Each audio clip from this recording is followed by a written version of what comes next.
Ugh, ang init sa bahay. Para kang nasa loob ng oven, di ba?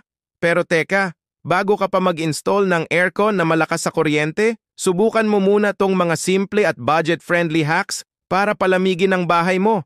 Una, cross-ventilation is key. Buksan mo ang mga bintana sa magkabilang panig ng bahay para magkaroon ng natural na daloy ng hangin. Pangalawa, gamitin mo ang ceiling fan mo ng tama. Alam mo ba na kapag naka-counterclockwise ang ikot nito, tinutulak nito pababa ang malamig na hangin? Pangatlo, kulay ng pader. Mas maganda kung light colors tulad ng puti o beige dahil hindi nito sinisipsip ang init unlike dark colors. Pang-apat, magsabit ka ng makapal at light-colored na kurtina para harangin ang sikat ng araw. At syempre, maglagay ng indoor plants. Bukod sa nakakaganda, nakakatulong din silang magpalamig ng hangin. Ayan, simple lang, di ba? Para sa mas marami pang home hacks na siguradong makakatulong sa'yo, i-follow at i-subscribe na ang Smart Pinoy Homes. See you sa next video.